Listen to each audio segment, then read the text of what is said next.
بسم اللہ الرحمن الرحیم رب اشرح لی صدری ویسر لی امری واحلل عقدۃ من لسانی یفقهوا قولی اللہم لا سہل الا ما جعلتہ سہلا وانت تجعل الحزن اذا شئت سہلا ربی یسر ولا تؤثر اللہم فقہنا فی الدین اللہم فقہنا فی الدین اللہم انی اسألک علما نافعا ورزقا طیبا وعملا متقبلا آمین یا رب العالمین۔ چلیے دیکھتے ہیں آیت نمبر 266 سے، ہے نا، 565 سے۔ وَمَثَلُ الَّذِينَ، اور مثال ان لوگوں کی، يُنفِقُونَ جو خرچ کرتے ہیں، اموالہم اپنے مال، ابتغاء تلاش کرنے کے لیے، مرضات اللہ اللہ کی رضامندی۔ اب یہاں پر دیکھیے، مال خرچ بھی کرنا ہے کس لیے؟ اللہ کی رضامندی کے لیے۔ یہ ہمارا سب سے پہلا نیت، ہماری پہلی یہ ہونی چاہیے کہ اللہ کی رضا ہمیں مل جائے۔ تثبیتاً، اور پختگی پیدا کرنے کے لیے، من انفسہم اپنے نفسوں میں، کمثلی اس کی مثال، جنتن ایک باغ کی ہے۔ وہ باغ کیسا ہے؟ بربوتن ٹیلے پر ہے، اونچی جگہ پر۔ ٹیلا کس کو کہتے ہیں؟ اونچی جگہ پر ہے باغ۔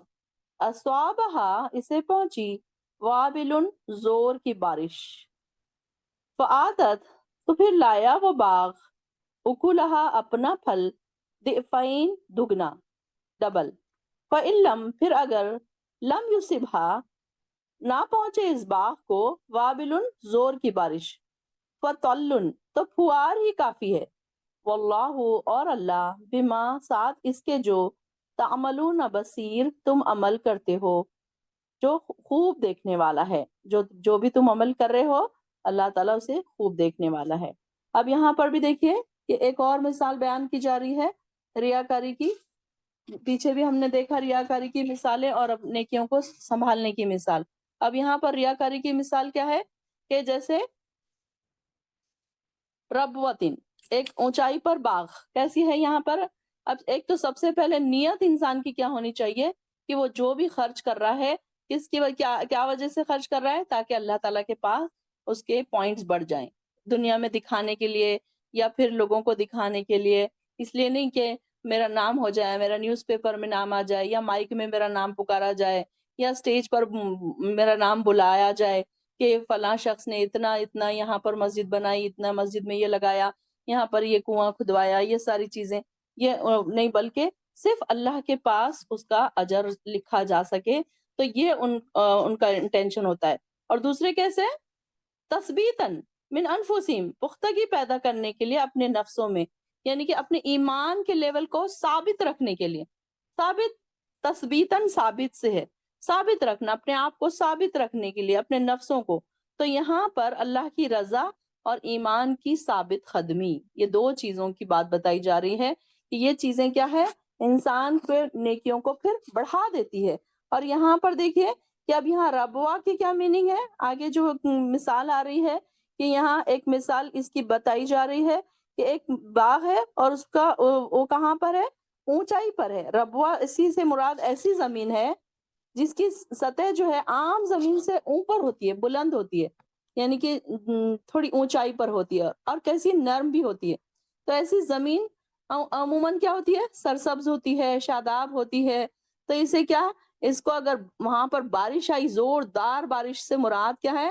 انتہائی خلوص نیت سے اللہ کی رضا کے لیے اور اپنی دل کی پوری پوری کوشش سے مال خرچ کرنا، زوردار بارش سے مراد۔ اور پھوار سے کیا مراد؟ ایسی خیرات ہے جس میں یہ دونوں باتیں موجود تو ہوں مگر اتنے اعلیٰ درجے کی نہ ہو۔ دونوں ہی صورتوں میں اجر و ثواب تو ضرور ملے گا، مگر پہلی صورت میں جو اجر و ثواب ملے گا وہ پچھلی صورت سے کئی گنا زیادہ ہوگا۔ یعنی کہ اب دیکھیے اس کو یہ اگزامپل سے آپ سمجھ سکتے ہیں۔ تو اب جیسے کہ کوئی شخص ہے، اب جیسے کہ کل بھی میں نے یہ بات بتائی تھی کہ کوئی ایک شخص ہے جس کے پاس صرف 2 روپے ہے۔ اب اس کے پاس کوئی ایسا ضرورت مند شخص آ گیا کہ وہ کھانا اس کو نہیں ہے، یا پھر اب وہ مانگنے کے لیے آ گیا، وہ سوچ رہا ہے کہ اگر میں 1 روپیہ میرے اس میں سے دے دوں تو میرے لیے تو بڑی مشکل ہو سکتی ہے، کیونکہ اس کے پاس ہے ہی 2 ہی روپیے۔ اب اس نے یہ سوچا کہ نہیں، یہ اس کی پریشانی ذرا زیادہ دکھ رہی ہے، تو وہ اس کو دے دیا اس نے۔ تو یہ کیا ہے؟ پھوار ہی کافی ہے اس کو، یعنی کہ اس کو صرف چھوٹی سی بات اگر اس کو مل گئی، جسے قرآن میں پڑھ رہے ہیں ہم، قرآن کی ایگزامپلس ہم پڑھ رہے ہیں، تو کوئی لوگ ایسے ہیں کہ کئی بار قرآن پڑھ چکے ہوتے ہیں، کئی بار ان کی نظروں سے یہ ساری چیزیں گزر چکی ہیں، یعنی کہ ان کے اوپر اتنی بارش ہو رہی ہے، بارش سے کیا مراد ہے، کئی باتوں کے وہ احکامات سن رہے ہیں، پڑھ رہے ہیں، لیکن ان کے اوپر کوئی اثر نہیں۔ لیکن کبھی کبھی ہوتا ہے کہ چھوٹی سی آیت کسی کے دل پر اتنا اثر انداز ہوتی ہے کہ پھر ان کے زندگیاں بدل جاتے ہیں، تو یہ ان کے لیے پھواری کافی ہو جاتی ہے صرف۔ اب جیسے کہ آپ بیٹھے ہیں ایک کلاس میں، آپ بیٹھے ہیں، اب کوئی لیڈی ہے، کبھی پردہ نہیں کرتی، کبھی نماز کی پابندی نہیں کرتی، اب ایک بار وہ کلاس میں آئی، کوئی چیز کوئی آیت اس کی ہارٹ کو ایسے ٹریگر کر دی کہ اس نے فوراً اس کی زندگی دوسرے دن سے بدل گئی، تو اس کو کہیں گے کہ پھواری کافی ہو گئی اس کو، یعنی کہ ایک چھوٹی سی بات اس کے لیے، اس کی زندگی بدلنے کے لیے اس کو کافی ہے۔ تو یہاں پر دیکھیے کہ اللہ تعالیٰ کیسی مثالیں بیان کر رہا ہے کہ اگر زوردار بارش ہو رہی ہے تو اچھی بات ہے، یہ بھی بات اچھی ہے کہ بھائی چلو بہت سارے احکامات سن رہے ہیں، پڑھ رہے ہیں، بہت ساری کلاسز میں جا رہے ہیں، تو بھی وہ اپنا پھل دگنا لا رہے ہیں۔ کیسے پھل دگنا لانے سے کیا مراد ہے؟ نیکیوں میں اضافہ ہو رہا ان کے، آج بیٹھے ہیں تو ایمان کچھ ہے، کل بیٹھے تو اور سے زیادہ ایمان ہے، پرسوں اور زیادہ ایمان بڑھ رہا ہے، تو ہر بار ایمان میں اضافے ہو رہے ہیں، اور پھر وہ کیا ہے کہ ان کا پھل جو ہے دگنا آ رہا ہے۔ پھل دگنے سے کیا مراد ہے؟ پھل سے کیا مراد ہے؟ سب سے پہلے دیکھ لیجئے پھل سے کیا مراد ہے۔ ہم کس کو پھل کہتے ہیں؟ ہم بچوں کو کہتے ہیں کہ ہاں دیکھیے آپ نے اتنی محنت کی نا تو آپ کو یہ اس کا پھل ملا ہے، اچھا رزلٹ آ گیا، تو ہم اس کو کیا کہتے ہیں کہ آپ نے اس سارا سال بھر محنت کی تو آپ کو اچھا پھل ملا ہے۔ ہم بچوں کو یہی کہتے ہیں کہ دیکھیے اب اگر آپ سال بھر محنت کریں گے تو آپ کو اس کا اچھا پھل ملے گا۔ پھل سے کیا مراد ہوتا ہے؟ پھل سے مراد جو ہماری کمائی ہے، جو ہم نے کمایا ہے، وہ پھل ہے۔ یہاں پھل سے مراد سچ مچ کا کوئی ایپل، کوئی فروٹ نہیں مل رہا ہم کو، بلکہ ہماری جو محنت ہے اس کا ہمیں جو اجر مل رہا ہے وہ ہے پھل کا میننگ۔ تو یہاں پر دیکھیے کہ آپ دیکھیں کہ کچھ لوگ ایسے ہیں کہ انہوں بہت زیادہ سالوں سال محنت کر رہے ہیں، سالوں سال پڑھ رہے ہیں، سالوں سال کلاسز میں جا رہے ہیں، تو ان کے اوپر بہت سارے چینجز ہو گئے۔ تو اب یہ کیا ہے؟ زوردار بارش، بہت سارے احکامات سن لیے، پڑھ لیے، بہت ساری کلاسوں میں گئے، بہت ساری چیزیں انہوں نے پڑھ لی، تو ان کو تو اب ان کو تو پھل ملے گا ہی ملے گا۔ لیکن کچھ لوگ ایسے بھی ہیں کہ جو بالکل ان کو چھوٹی سی بات بھی ان کے دلوں پر اثر کر رہی ہے، تو وہ فوراً ان کے اندر چینجز آ رہے ہیں۔ تو یہاں پر اس بات کو بتایا جا رہا ہے کہ ایک تو انسان کیسا ہے کہ اس کو ایک تو زوردار بارش اور دوسرے صرف فوار۔ واللہ بما تعملون بصیر، اور اللہ تعالیٰ اس کے جو تم عمل کر رہے ہو اس کو خوب دیکھنے والا ہے۔ اب تم کون سا عمل کیسے کر رہے ہو؟ اب یہاں پر دیکھیے 50 بہنیں بیٹھی ہیں، اللہ تعالیٰ کو پتا ہے کہ تمہارا عمل کیا ہے، کیسے تم کتنے انٹینشن سے بیٹھے ہو۔ اب یہاں پر بیٹھی ہر بہن کو 100 آؤٹ آف 100 تو مارکس نہیں ملیں گے، کوئی 90s میں ہوں گے، کسی کو 90 مارکس مل رہے ہوں گے، کسی کو 80 مل رہے ہوں گے، ان کی اپنی اپنی نیتوں پر، ان کے ایمان کے لیول پر ان کو اجر مل رہا ہے۔ تو اب یہ ہے کہ حالانکہ ساروں کو بارش تو ایک ہی جیسی ہو رہی ہے ساری زمین پر، اب دیکھیے کہ بارش ہر جگہ ایک ہوتی ہے، لیکن کہیں پر سے پھول اگتے ہیں، کہیں پر سے کانٹے اگتے ہیں، کہیں پر سے کڑوے کسیلے پودے اگاتے ہیں، کہیں پر ایسی گھاس اگاتی ہے جو کسی کے کام کی نہیں ہوتی۔ بارش تو ایک ہی ہوئی، الگ الگ تو نہیں ہوئی، ساری زمین پر ایک جیسی بارش ہوئی، لیکن پھل سب کے الگ الگ آئے۔ تو یہاں پر بھی دیکھیے کہ ایک کلاس میں ایک آیت پڑھائی جا رہی ہے اور کچھ ہو رہا ہے کہ کچھ لوگوں پر بہت زیادہ ٹریگر کر رہی ہے تو یہ کیا ہے؟ فَطَلٌ، یہ صرف فواری کافی ہو گئی ان کو، اتنے ان کے دل نرم ہیں، اتنے ان کے ایمان کے لیول بڑے ہوئے ہیں کہ چھوٹی سی بات بھی ان کے دلوں پر اثر انداز ہو رہی ہے، کہ رات رات بھر رو رہے ہیں۔ کہ ایک لیڈی کا مجھے میسج آیا تھا کہ اس نے کہا کہ جب سے میں نے کلاس جوائن کی اپنے گناہوں کو یاد کر کر کے میں بہت روتی ہوں، میں تہجد میں روتی ہوں، بہت میرا رونا بہت زیادہ شروع ہو گیا ہے کہ میں اپنے گناہوں کو یاد کر کر کے رونے لگی ہوں۔ تو کیسے؟ بہت ساری بہنیں ہیں یہاں پر بیٹھی، فار گرانٹیڈ لیتی، ہاں ٹھیک ہے چلو سن لیا، چلو نوٹس بنا لیے، لیکن وہ چینجز تو نہیں آئے ان کے دل میں، اور ان کے چینجز ایمان میں وہ لیول ان کا نہیں بڑھا پھر بھی۔ تو یہاں پر یہ دیکھیں کہ بارش کی مثال اور فوار کی مثال، تو اللہ تعالیٰ جانتا ہے، اللہ تعالیٰ بصیر بما تعملون بصیر، جو بھی تم عمل کر رہے ہو، تم کیسی نماز پڑھ رہے ہو، تم کسی سے بات کر رہے ہو تو تمہارا انٹینشن کیا ہے، کسی کو کال کیا تم نے تو اس کا انٹینشن کیا ہے؟ کیا تم نے طبیعت پوچھنے کے لیے کیا، یا کوئی بات جاننے کے لیے کیا، یا کوئی ٹانٹ مارنے کے لیے کیا؟ کیا کون سا کام، جو بھی ہم کام کر رہے ہیں اللہ تعالیٰ اس کو دیکھنے والا ہے۔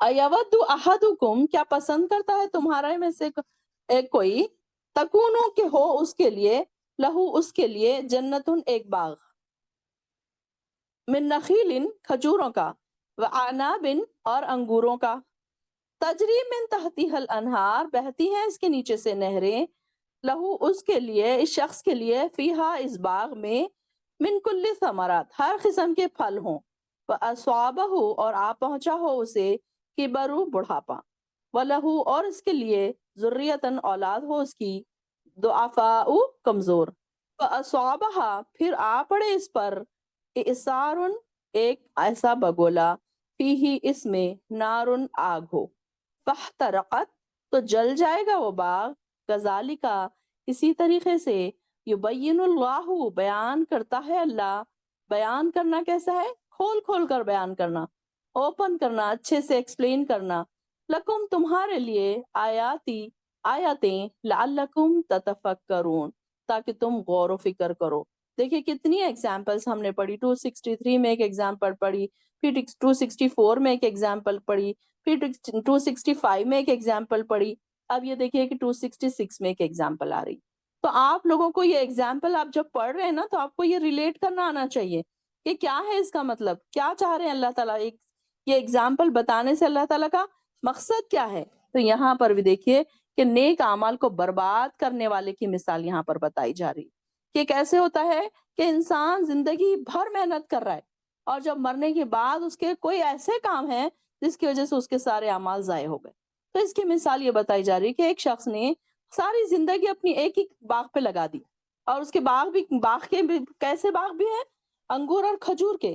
تو اب ہمیں پتا ہے کہ انگور اور کھجور کی بہت زیادہ ویلیویبل، ان لوگوں کے نزدیک عرب کے پاس کھجور اور انگور جو ہے بہت ویلیویبل چیزیں ہوتی تھی۔ تو اب دیکھیے ان کے دماغ کے حساب سے،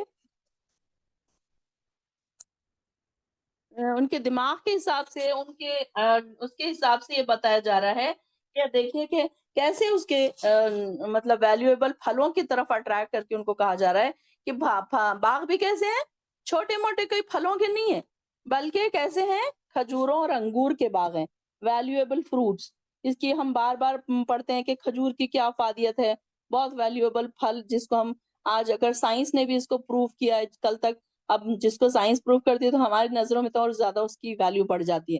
کل تک ہم کھجور کھجور کھجور، انگور انگور پڑھتے تھے کہ کیا بات ہے کہ اس کا بار بار ذکر آ رہا ہے کہ یہ ویلیویبل پھل ہے نا۔ تو اب یہاں پر دیکھیے کہ ہر کوئی چاہتا ہے کہ اس کے پاس ایک کھجوروں کا باغ ہو، انگوروں کا باغ ہو۔ اب یہاں پر جو عربز ہے ان کے دماغ کو سامنے رکھ کے کہا جا رہا ہے کہ ان میں سے ان کے پاس باغ ہی ان کی جو وہ ہوتی تھی، ملکیت ہوتی تھی نا۔ اب آج تک کل تو ہمارے پاس بینک بیلنس ہے، بنگلے ہے، اور کیا کہتے ہیں، گاڑیاں ہیں، جولری ہے، گولڈ ہم رکھتے ہیں، تو یہ ہماری آج کل کی ملکیت ہوتی ہے۔ پہلے کے زمانے میں کیا ملکیت تھی؟ جانور ہوتے تھے، بھیڑ بکریاں ہوتی تھی، یا پھر کھجوروں کے اور انگوروں کے باغ ہوتے تھے، تو ان کے پاس یہی سب سے امیر شخص سمجھا جاتا تھا۔ تو یہاں پر بھی دیکھیے کہ ان کی بات ہو رہی ہے کہ کیسا ہے، ایک شخص کی مثال بتائی جا رہی ہے کہ جس نے کیا کیا، زندگی بھر اس نے محنت کی، ایک پھل کو، ایک باغ کو اس نے پانی دیا، اس میں بیج بویا، اس کے پر اتنی محنت کی، اب جب وہ بوڑھا ہو گیا تو اب اس کا کیا سوچ رہا تھا کہ اب میں سکون سے بیٹھ کے کیا کروں گا، اب اس کا پھل کھاؤں گا۔ اب وہ محنت کرنے کے قابل نہیں رہا، اب وہ اس کے پاس اولاد بھی نہیں ہے ایسی کہ اس کو باغ کو اب دیکھ سکے۔ تو اب ایسے ٹائم پہ جب اس کا آرام کا ٹائم آیا، اب وہ سوچنے لگا کہ اب میں سکون سے بیٹھ کے اب اس کا پھل انجوائے کروں گا، یعنی کہ اس کا جو میں نے اتنی محنت کی تھی اب اس کا پھل مجھے ملے گا۔ اب وہ کیا ہوا، اس باغ پر ایک بگولا آ گیا۔ اب یہاں پر بگولا سے مراد کیا ہے کہ ایک آگ ایسی آ گئی، یا کوئی ایسا باغ پہ کوئی ایسی آفت آ گئی جس سے اس کا سارا باغ جل گیا۔ اب یہاں بگولا کیا ہے، کوئی ایسے گناہ، کوئی ایسے ساری نیکیوں کو جلا کر آگ کر دی۔ یہاں پر نیکیاں، یہ جو اس نے باغ لگایا تھا، باغ میں جو اس نے محنت کی تھی، وہ کیا ہے، ایگزامپل اگر دیکھا جائے تو، کہ اس نے ساری زندگی نیکیاں کرتا رہا، بہت محنت کی اس نے، آخرت کے لیے اس نے محنت کی، اور آخری میں جا کر کچھ ایسے کام اس سے سرزد ہو گئے کہ اس کی ساری نیکیوں کو انہوں نے جلا کر راکھ کر دیا۔ تو یہاں پر دیکھیے کہ اللہ تعالیٰ کتنی اچھی اچھی مثالیں ہم کو بتا رہے ہیں کہ ایسے مت کرو، اپنی نیکیوں کو سنبھال کے رکھو۔ تو یہ انسان کبھی کبھی یہ ہوتا ہے کہ نیکی کے کام کرتا رہتا ہے۔ ایک مالدار شخص کی مثال ایسی ہے کہ جو اللہ کی اطاعت میں عمل کرتا رہتا ہے، زندگی بھر کرتا رہتا ہے، پھر اللہ شیطان کو اس پر غالب کر دیتا ہے اور وہ گناہوں میں مصروف ہو جاتا ہے اور اس کے نیک اعمال سب کے سب فنا ہو جاتے ہیں۔ تو یہاں پر بھی بتایا جا رہا ہے کہ اس کی مثال ایسی ہے کہ اسے بڑھاپے میں باغ کی پیداوار کی انتہائی ضرورت تھی۔ اب اس نے باغ لگایا، اب یہ سوچا کہ اب تو میرے بچے بھی نہیں ہیں، بڑھاپے میں جا کر میں سکون سے بیٹھوں گا، سکون کی زندگی گزاروں گا۔ لیکن اب کیا ہوا کہ اس کے سارے کوئی نیک اعمال مثلا خیرات کرنے کے بعد اس کی پوری طریقے سے حفاظت نہ کرنا یا پھر شرک کر بیٹھنا، تو یہ ساری چیزیں کیا ہے، اس کے باغ کو جلا ڈالی۔ آخرت میں اسے اپنے اعمال میں سے کوئی بھی چیز نظر نہیں آ رہی، جبکہ اس کو اعمال کی شدید ضرورت تھی۔ اس حدیث میں شیطان کے غالب آنے سے مراد کیا ہے؟ انسان اپنے اس قدر مگن ہو جائے اپنے مال کمانے میں، اپنے جو اللہ تعالیٰ نے اس کو مال دیا ہے اس کو سنبھالنے میں، اس کو اور زیادہ بڑھانے میں، اتنا زیادہ ہو جائے اس میں مگن کہ اللہ تعالیٰ کی اطاعت سے لاپرواہ ہو جائے اور ایسی نافرمانیاں اور کفر اور شرک کے کام کرے جس سے پھر اس کے اعمال ضائع ہو جائیں۔ تو یہ بات ہے کہ اس کا جو جل جانا، جو باغ کا جل جانا کیا ہے کہ اس کے نیکیوں کو ضائع کر دینا۔ کچھ ایسے کام جو شرک کے کام ہیں، جو بدعات کے کام ہیں، تو وہ سارے کے سارے پھر اس کی اعمال کو ضائع کر دیں گے۔ تو یہاں پر ہمیں یہ بھی دیکھنا چاہیے کہ کون کون سے ایسے اعمال ہیں جن سے ہماری نیکیاں ضائع ہو رہی ہیں۔ ہمیں ہمیشہ اس پر بھی نظر ثانی کرنی چاہیے کہ یہ نہ ہو کہ بس نیکیاں کر رہے ہیں، نمازیں پڑھ رہے ہیں، کبھی ہوتا ہے انسان ایسے نماز پڑھتا ہے، ایسے سلام پھرتا ہے اور اٹھ کے پھر گناہ کے کاموں میں مصروف ہو جاتا ہے۔ کون آ گیا اس پہ شروع کر دی، اس کی فلاں کی برائیاں، اس کی برائیاں، گھر میں تو تڑاک بہوؤں کو یا پھر گھر میں بچوں کو زور سے یا برے الفاظوں سے بولنا، ڈانٹنا، چیخنا، چلانا، شوہر سے لڑائی، میاں بیوی میں لڑائی، ادھر نمازیں بھی پڑھ رہے ہیں، ادھر برائیاں بھی ہو رہی ہیں، ادھر سے لڑائی جھگڑے بھی ہو رہے ہیں، کوئی چیز تو پھر حاصل ہی نہیں ہو رہی پھر، یعنی کہ پھر انسان اس میں سے حاصل کیا کر رہا ہے؟ تو ہم کو جب بتایا جا رہا ہے قول معروف بتایا جا رہا ہے، پھر کیا اس میں بتایا جا رہا مغفرت خیر من صدقہ، کہ مغفرت یعنی بخش دینا، درگزر کرنا بہترین صدقہ ہے۔ تو یہ ساری چیزیں پڑھنے کے بعد انسان کیا کر رہا ہے؟ کوئی اثر نہیں لے رہا، اس کی زندگی میں کوئی چینجز ہی نہیں آ رہے۔ تو پھر کیا ہے، ایسے لوگوں کے لیے اللہ تعالیٰ بتا رہا ہے، بیان کر رہا ہے، کھول کھول کر بیان کر رہا ہے۔ اسی طرح دیکھیں نا اللہ تعالیٰ کیسے فرما رہا ہے کہ اسی طرح اللہ تعالیٰ کھول کر بیان کرتا ہے تمہارے لیے آیات لعلکم تتفکرون، تاکہ تم غور و فکر کرو۔ دیکھیے کہ ہماری کچھ بہنیں کیسے غور و فکر کر رہی ہیں، کیسے کیسے مثالیں وہ بیان کرتی ہیں کہ جہاں پر ہمارا دماغ بھی نہیں جاتا کہ واقعی آپ لوگ غور و فکر کرنے کے قابل ہو رہے ہیں۔ تو یہ دیکھیے کہ ایسے ایگزامپلس، اب ہم کتنے بار یہ پڑھتے تھے، باغ، اولاد، جل گیا باغ، ہم سوچتے تھے کیا، کیسے، کیوں، مطلب سمجھ نہیں آیا نا کبھی کہ اولاد چھوٹی ہے، بڑھاپا آ گیا، اس باغ کو بگولے نے پکڑ لیا، باغ کو جلا ڈالا، سمجھ ہی نہ آئے کہ یہ کیا اللہ تعالیٰ اس سے مثال سے بیان کرنا چاہ رہے ہیں۔ تو دیکھیے کہ اس کی ایگزامپلس کیسے اللہ تعالیٰ بیان کر رہے ہیں اور آیاتیں کھول کھول کر بیان کر رہے ہیں تاکہ تم غور و فکر کرو۔ دیکھیں آگے دیکھیے، یا ایھا الذین آمنو، اے وہ لوگوں جو ایمان لائے ہو، انفقو، تم خرچ کرو، من طیبات، پاکیزہ چیزوں میں سے، ما کسبتم، جو تم کماؤ، ومما، اور اس میں سے بھی جو، اخرجنا، ہم نے نکالی، لکم، تمہارے لیے، من الارض، زمین سے، ولا تیمموا، اور نہ تم ارادہ کرو، خبیثہ، خراب چیز کا، منہو، اس میں سے، تنفقون، کہ تم خرچ کرو، ولستم، اور نہیں ہو تم، بآخذہ، لینے والے اس چیز کو، الا ان تغمضوا، مگر یہ کہ تم چھپا لو اس کو، چشم پوشی کر لو اس کی، انجان بن جاؤ۔ چشم پوشی کرنا مطلب انجان بن جانا۔ وَاعْلَمُوا، اور جان لو، ان اللہ غنی حمید، بے شک اللہ بڑا بے پرواہ اور نہایت قابل تعریف ہے۔ حمید کا کیا مطلب ہے؟ حمد کیا گیا۔ حمد کا کیا مطلب ہے؟ تعریف کرنا۔ یہاں پر تغمزو کا میننگ آپ کے قرآن میں لکھا ہوا ہوگا چشم پوشی کرنا، تو چشم پوشی کرنے سے کیا مراد ہے؟ انجان بن جانا، مطلب نظر انداز کر لینا کسی چیز کو، تو وہ چشم پوشی ہوتی ہے۔ تو یہاں پر اب ایک نئی بات یہاں پر پھر یا ایھا الذین آمنو، کیا بتایا تھا میں نے؟ آمنو کس کو پکارا جا رہا ہے؟ آپ لوگوں کو، ایمان والوں کو۔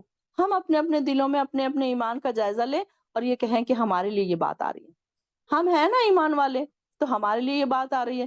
اب ہمیں کیا سکھایا جا رہا ہے؟ جب بھی یا ایھا الذین آمنو آئے گا، کوئی چیز، کوئی احکام ہمارے لیے آئے گا، کوئی چیز ہمیں سکھائی جائے گی، تو یہاں پر کیا سکھایا جا رہا ہے ہم کو؟ انفقو، یہ بات ہمیں سکھائی جا رہی ہے۔ پھر کیا انفقو؟ انفقو میں کیا ہے اب؟ پاکیزہ چیزیں، اچھی چیزیں، ردی چیزیں نہیں دینا ہے جو خراب ہو گئی، کھانا 2 دن سے پڑا ہوا ہے فریج میں خراب ہو گیا، اب دے دیں گے کام والی، جس دن بنا تھا اس دن نہیں دے رہے تھے، بلکہ 2 دن کے بعد اب خراب ہونے لگا ہے کھانا تو دے رہے ہیں۔ تو یہ ردی چیزیں جو ہے وہ نہیں دینا ہے، بلکہ کیا دینا ہے؟ اچھی چیزیں دینا ہے۔ جو پھر اس میں بھی پھر یہ آ رہا ہے کہ اچھا مال جو ہے، اب یہاں پر دیکھیے کہ یہ آیت انصار کے حق میں نازل ہوئی تھی اس وقت، تو کہ کھجوروں ان کے پاس، انہوں نے کہا کہ ہم کھجوروں والے تھے اور ہم میں سے کوئی اپنی خلت کے اور کثرت کے موافق کھجوریں لے کر آتا اور 1 خوشہ 2 خوشے اور انہیں مسجد میں لٹکا دیتا۔ اہل صفہ کا یہ حال تھا کہ ان کے پاس کھانے کو کچھ نہ ہوتا تھا، ان میں سے جب کوئی آتا تو وہ ایک لکڑی سے خوشے کو مارتا اور اس سے تر کھجوریں، خشک کھجوریں گر پڑتی اور جنہیں وہ کھا لیتے تھے۔ اب جنہیں نیکی کی رغبت نہ ہوتی تو وہ ایسے خوشے لاتے جن میں ناخز اور ردی کھجوریں ہوتی تھی، ٹوٹے پھوٹے خوشے ہوتے تھے۔ تو یہ آیت نازل ہوئی اس کے بعد، اب یہاں تو اس وقت کی بات ہو رہی ہے، تو اس آیت سے یہ معلوم ہوا کہ جیسے زمین کی پیداوار میں زکوٰۃ فرض ہے، ویسے ہی مال جو تجارت کے مال ہے اس میں بھی فرض ہے۔ تو یہ بھی کہ خرچ اچھا ہو، صاف ستھرا مال ہو، ناقص اور ردی مال صدقہ نہیں کرنا چاہیے، اور جو ہماری تجارت ہے اس میں بھی زکوٰۃ کا سلسلہ جاری رکھنا چاہیے، کہ زکوٰۃ ہر چیز پر زکوٰۃ ہے، صرف گولڈ کے جویلری پر نہیں، بلکہ اگر مال تجارت کا مال ہے، یا پھر گھر ہے، یا پھر پلاٹس ہے، تو بہت ساری چیزیں جو ہیں ان کے اوپر پھر زکوٰۃ ہمیں دینی چاہیے۔ یہ بھی اس سے بات پتہ چلتی ہے۔ تو یہاں پر کیا ہے؟ وَلَا تَيَمَّمُوا الْخَبِيثَ، تم ارادہ نہ کرو۔ کیوں؟ اب یہاں پر کیا ہے؟ نہیں ہو تم لینے والے اس چیز کو، مگر تم چشم پوشی کرو۔ اب یہاں پر دیکھیے کہ کبھی کبھی یہ ہوتا ہے کہ ایک امیر انسان ہے، ہمیشہ دینے والا تھا، لیکن کبھی کبھی ایسے حالات آ گئے اب اسی کو لینا پڑ رہا ہے۔ تو تم کل جو کسی کو بری چیز دے رہے تھے، اگر تم کو آج وہ چیز لینی پڑی تو تم کیا سوچو گے اس کے بارے میں؟ کہ دیکھو مجھے کیسی چیز اس نے دیا، کتنا برا ڈریس دیا، خود تو اتنے اچھے کپڑے پہنتی ہے اور مجھے اس نے اتنا گندا سا ڈریس دیا کہ جو میں پہنوں ہی نہ۔ تو یہ کیا ہے؟ اب ایک ٹائم ایسا آ گیا، تم کل تک تو تم دینے والے تھے، لیکن آج تمہارے اوپر ایسا وقت آ گیا کہ اب تم لینے والے ہو۔ کل تم ایسی ردی چیزیں لوگوں کو دیا کرتے تھے، اب تم کو خود لینا پڑ رہا ہے، تو تم کیا کر رہے ہو؟ پھر آپ پریشان ہو رہے ہو کہ نہیں اب دیکھو یہ کیسے مجھے اس نے دیا، میں تو ایسی نہیں ہوں نا، میں تو ایسے کپڑے نہیں پہنتی ہوں، مجھے اس نے ایسے خراب چیز دے دی، گھر کی ردی چیزیں دے دی۔ آپ دیکھیے کہ کسی کو ایسی چیز گفٹ دیں کہ وہ آپ کو زندگی بھر یاد کرے، چاہے وہ غریب ہی کیوں نہ ہو، وہ آپ کو دعائیں دے۔ یہ نہ کریں کہ گھر میں کی ردی چیزیں پڑی ہیں جو سٹور میں پڑی ہیں، چلو اٹھاؤ اور غریبوں کو دے دو، نہ وہ ان کے کوئی کام آنے والی ہے، نہ وہ ان کو ٹوٹی پھوٹی خراب سڑی گلی فریج میں کا سڑا گلا کھانا، آپ کے پھٹے پرانے کپڑے۔ ٹھیک ہے، کچھ لوگ ایسے بھی ہیں کہ بہت زیادہ ضرورت مند ہے کہ ان کے پاس آپ کا خراب کھانا بھی، 2 دن کا پرانا کھانا بھی ان کے لیے ویلیویبل ہے، لیکن یہ سوچیں کہ ہم کس کے لیے دے رہے ہیں؟ اللہ کے لیے دے رہے ہیں۔ ہم جب کسی بڑے آدمی کے پاس جاتے ہیں تو کیسے گفٹس لے کر جاتے ہیں؟ بھاری، کسی کی شادی میں جاتے ہیں، کوئی بڑے لوگوں کی شادی میں جاتے ہیں، کیا سوچتے ہیں؟ نہیں وہ لوگ تو بہت بڑے، ہم کو اچھا سا گفٹ دینا پڑے گا نا کوئی، ورنہ کیا سوچیں گے وہ؟ ہماری یہ انٹینشن ہوتا ہے، ہماری یہ سوچ ہوتی ہے کہ ہم جب کسی بڑے کوئی اسٹیٹس کانشیس انسان کے پاس، اسٹیٹس والے انسان کے پاس ہم شادی میں جاتے ہیں یا کوئی دعوت میں جاتے ہیں یا ان سے ملنے جاتے ہیں، تو مٹھائی لے جاتے ہیں، مٹھائی بھی اچھی کوالٹی کی مٹھائی، کوئی خراب مٹھائی نہیں وہ کیا سوچیں گے؟ تحفہ بھی لے کر جاتے ہیں تو کیسے لے کر جاتے ہیں؟ اچھے سے تحفہ لے کر جاتے ہیں، اس کو بڑے اچھے سے پیک کیا جاتا ہے، اس کو گفٹ پیپر میں ریپ کیا جاتا ہے، اور ایسا اچھا تحفہ دینے کی کوشش کرتے ہیں تاکہ وہ ہماری تعریف کرے۔ اور اسی طریقے سے کسی غریب کی شادی میں جا رہے ہیں، اب دیکھیے نا اکثر کیا ہوتا ہے کہ دکان پر جاتے ہیں اور کیا کہتے ہیں جب کیا کہتے ہیں رمضان کے ٹائم میں نے اکثر دیکھا ہے لوگوں کو کہ لوگ جاتے ہیں دکان پر اور کہتے ہیں کہ ہلکے والے ڈریس بتاؤ، ہمیں غریبوں کو دینا ہے۔ تو یعنی کہ ہم خود لیں گے تو مہنگے لیں گے اور غریبوں کے لیے لیں گے تو ہلکے والے دیں گے، دینے کے لیے چاہیے نا ہمیں کپڑے، تو ذرا سستے والے بتاؤ۔ یہ ہوتا ہے نا ہمارا طریقہ، اسی طریقے سے ہم خریدتے ہیں۔ تو یہاں پر یہ بتایا جا رہا ہے کہ تم خود تو نہیں لینے والے تھے، وہی والے جو ڈریس تم جو غریبوں کو بانٹ رہے ہو یا کھانے اور پینے کی چیزیں تم بانٹ رہے ہو، کیا تم لوگے وہ اگر کوئی تم کو دے دے گا تو یہاں پر اللہ تعالیٰ بتا رہے ہیں کہ تم جب خراب چیز کا ارادہ کرو تو یہ سوچو کہ تم دے کس کو رہے ہو۔ یہ ہم اللہ کو تحفہ دے رہے ہیں، کسی کو غریب کو ہم دے رہے ہیں تو ہم کس لیے دے رہے ہیں؟ اللہ کی رضا کے لیے۔ تو اس کے پاس ہمارے کتنے پوائنٹس بنیں گے؟ ایسی سڑا گلا کوئی چیز خراب سا کوئی لباس ہم ڈریس ہم گفٹ دے رہے ہیں کسی کو، یا رمضانوں میں ہم بڑے بنتے ہیں کہ ہم سب کو ہم ڈریسز بانٹ رہے ہیں، ہم لوگوں کو کپڑے بانٹ رہے ہیں، غریبوں کو ہم کپڑے بانٹ رہے ہیں۔ تو ہم کیسے کپڑے بانٹ رہے ہیں؟ خود کے لیے تو ہم برانڈس کے کپڑے خریدتے ہیں، تو یہاں پر اپنے لیے تو ہم بڑی اچھی چیزیں پسند کرتے ہیں، جب غریبوں کی باری آ رہی تو ایسی دے رہے ہیں کہ وہ پہننے کے قابل بھی نہ ہو۔ تو یہاں پر اللہ تعالیٰ فرما رہے ہیں کہ تم تو ایسی چیز نہیں لے سکتے، پھر تم کس کے لیے یہ خرچ کر رہے ہو؟ اللہ کے لیے خرچ کر رہے ہو، اللہ کی رضا کے لیے خرچ کر رہے ہو، تو پھر تم کیا کرو کہ ایسی چیزیں مت دو اللہ کے لیے کہ وہ تمہارے پاس وہاں پر پھر تمہارے سیو ہو جائے، کہ ہم جو بھی یہاں نیکی بھیج رہے ہیں، جو بھی ہم دے رہے ہیں لوگوں کو، اللہ تعالیٰ کے پاس سیو ہو رہی ہے نا۔ آپ نے ایک چھوٹا سا جیسے کہ 1 روپے کا اور 1 لاکھ روپے کا میں نے ایگزامپل بتایا تھا کہ کسی نے 1 لاکھ روپیہ دیا لیکن اس کا اتنا ویلیوبل نہیں ہوا کیونکہ اس کے پاس لاکھوں روپیہ پڑا ہوا ہے، 1 لاکھ چلے گیا اس میں سے تو اس کو کوئی فرق نہیں پڑا۔ لیکن کوئی انسان جس کے پاس 2 ہی روپیے تھے اس نے 1 روپیہ خرچ کیا تو وہ 1 روپیہ اللہ تعالیٰ کے پاس ویلیوبل ہو گیا، کیونکہ اس کی نیت ایسی تھی نا کہ وہ اللہ کو راضی کرنے کی نیت تھی اس کی۔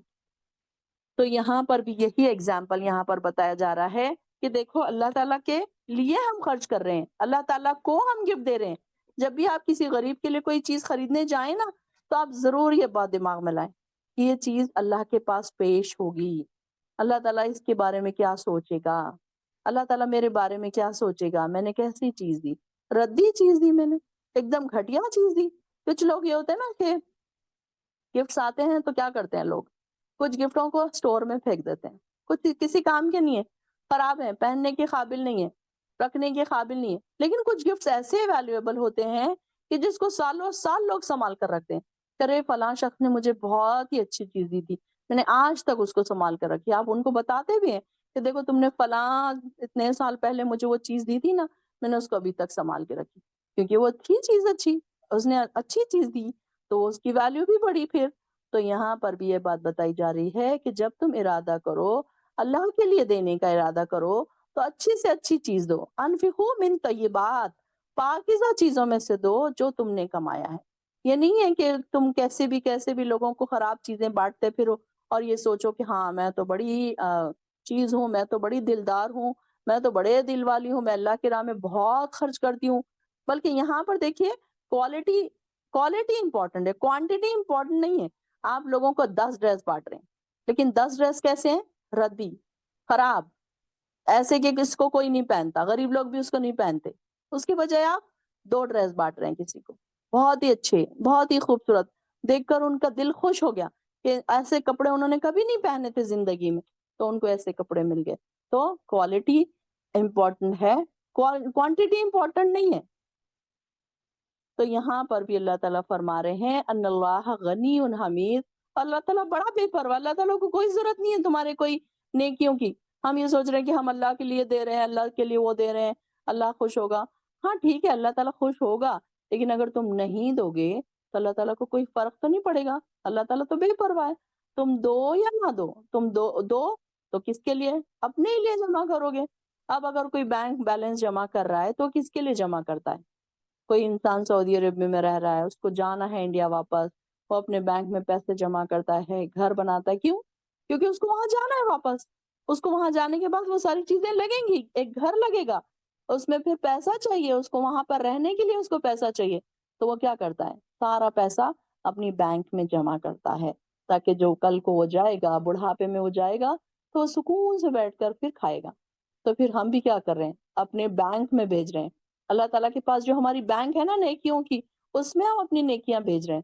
تو کیسی سڑی گلی نیکیاں تو نہیں ہونی چاہیے، خالص ہونی چاہیے، صاف ستھری طیبات ہونی چاہیے، ایسی نیکیاں جو ویلیویبل ہو، جس کو اللہ تعالیٰ بڑھا چڑھا کر پھر ہم کو واپس کرے گا۔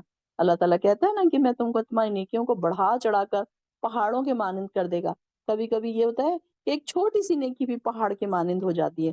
تو یہاں پر بھی وہی بات بتائی جا رہی کہ اللہ تعالیٰ تو بہت بے پرواہ ہے، اس کو کوئی ضرورت نہیں ہے، اور حمید ہے، قابل تعریف ہے، حمد کیا گیا ہے، اللہ تعالیٰ کی تعریف کی گئی ہے۔ ایسا ہے اللہ تعالیٰ، تم کو تمہاری چیزوں کی اس کو ضرورت نہیں ہے کہ تم دو گے، اچھا تم نہیں دو تو پھر اب کیا ہوگا، نہیں، بلکہ یہ ساری چیزیں ہم کو اپنے لیے ہی سیو کرنا ہے، تاکہ جب ہم جائیں وہاں پر ہم سکون سے اپنی زندگی جنتوں میں گزار سکیں، ہمارے پاس نیکیوں کا خزانہ ہو، جب ہمارے ترازو میں ہماری نیکیاں ڈالی جائے تو ہمیں کوئی ٹینشن نہ ہو، وَلَا هُمْ يَحْزَنُونَ، اور نہ ہم غمگین نہیں ہونا چاہے، نہ پڑے ہم کو قیامت کے دن کہ ہم کو پھر ارے اب کیسے ہوگا، اب کون مجھے نیکی دے گا، کہاں میں مانگتی پھروں۔ ہمیں تو پتہ ہے کہ وہاں تو کوئی بیٹا باپ کو نہیں پوچھے گا، ماں بچوں کو نہیں پوچھے گی، ماں باپ اپنے بچوں کو نہیں پوچھیں گے، بچے ماں باپ کو نہیں پوچھیں گے، کون دے گا آپ کو ایک نیکی اگر کم پڑ جائے تو یہاں پر اب ہمارے پاس ٹائم ہے کہ ہم اپنے نیکیاں اپنے بینک بیلنس میں جمع کریں، بینک میں جمع کریں اپنا بیلنس، کیا کیا نیکی ہے، اچھی اچھی نیکیاں، یعنی کہ خالص نیکی کے کام، جو بھی ہم اگر عبادت بھی کر رہے ہیں تو ہماری نیکیاں کیسی ہونی چاہیے، خالص ہونا چاہیے، ہماری ایمان ہمارا کیسا ہونا چاہیے، ایمان کا لیول اس میں اگر ہمارا ہائی ہوگا تو ہم ہر جگہ کیسے ہماری اچھی اچھی چیزیں اللہ کے پاس ہم بھیجیں گے، ہماری نیکیوں کا جو کوالٹی ہوگی وہ بہترین کوالٹی ہوگی۔ ہم جب بھی کوئی چیز لینے جاتے ہیں تو کیا بولتے ہیں، دکاندار کو کیا کہتے ہیں، اچھی کوالٹی کی بتانا، ہمارے لیے چاہیے، خود کے لیے چاہیے اچھی کوالٹی کی بتانا، غریبوں کو بانٹنا ہے، نہیں نہیں تھوڑا ہلکا بتا دینا، تھوڑا سستا والا بتا دینا، بانٹنے کے لیے چاہیے، تو یہ طریقہ ہمارا ہوتا ہے، تو یہ نہیں ہونا چاہیے، بلکہ یہاں پر اللہ تعالیٰ ہمیں بتا رہا ہے کہ وَلَا تَيَمَّمُوا الْخَبِيثَ، تم نہ ارادہ کرو خبیث چیز کا، بری چیزوں کا ارادہ مت کرو، خراب چیز اللہ کی راہ میں دے دیں گے، بلکہ تم خرچ کرو، اور ایسا سوچ کے خرچ کرو کہ کل کو اگر تم یہ چیز تم کو لینا پڑی تو تم کیا لوگے۔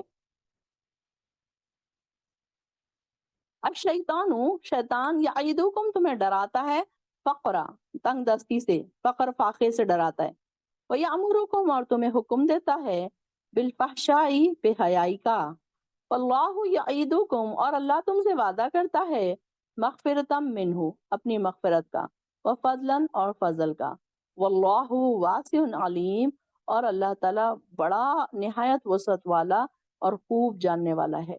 اب یہاں پر دو وعدے دکھائے جا رہے ہیں، کون کون سی، کس کس کے وعدے، ایک شیطان کا وعدہ، دوسرے اللہ کا وعدہ۔ شیطان کیا ڈراتا، ارے تم اتنا خرچ کر دو گے غریبوں کو تو تمہارے پاس کیا بچے گا، کل تم کیسے کرو گے، پھر ابھی تو تم کو بچوں کی شادی کرنا ہے، ابھی تو تمہیں بچوں کی پڑھائی ہے، بچوں کی فیس ہے، یہ سب کرنا ہے، خیال آتا ہے نا انسان کے دل میں، تھوڑے سے پیسے ہیں اب اس کو کیسے خرچ کریں، دیکھ دیکھ کے خرچ کر رہے ہیں، نہیں بچوں کی فیس بھی بھرنا ہے، کرایہ بھی بھرنا ہے، یہ بھی کرنا ہے، وہ بھی کرنا ہے، ایسے میں اگر کوئی غریب آ جائے تو انسان سوچتا ہے اب اس کو کہاں سے دوں، یہ تو میں اگر دوں گا تو کل پھر مجھے مشکل ہو جائے گی۔ تو شیطان ہمیشہ کیا ڈراتا ہے، فخر و فاقے سے ڈراتا ہے کہ تم غریب ہو جاؤ گے، تم کو مشکل ہو جائے گی، تم کو تنگ دستی آ جائے گی، تم اگر سارا کچھ خرچ کر دو گے تو تمہارے پاس کیا بچے گا، ہمیشہ ہوتا ہے نا، یہ خیال ہوتا ہے انسان کے دل میں، اگر آپ نے آبزرو کیا ہوگا کبھی تو شیطان ہمارے دماغ میں یہ خیالات ڈالتا ہے، اکثر ڈالتا ہے کہ اگر ہم خرچ کر دیں گے، اگر ہم دے دیں گے تو ہمارے پاس کیا بچے گا، ہم کیسے بچوں کا وہ کریں گے، پھر لائف سٹائل بھی تو ہماری ہائی ہونی چاہیے نا، لائف سٹائل سے ہم تھوڑا بھی نیچے نہیں اترنا چاہتے، ہماری لائف سٹائل ایک دم ہائی ہونا چاہیے، ہر چیز برانڈ کی ہونی چاہیے، کپڑے جوتے بیگز ہر چیز برانڈ کی ہونی چاہیے، اس سے تھوڑا بھی نیچے ہم نہیں جانا چاہتے، پیسے اگر ہوں یا نہ ہوں لیکن ہم کیا کرتے ہیں، اچھی اچھی چیزیں۔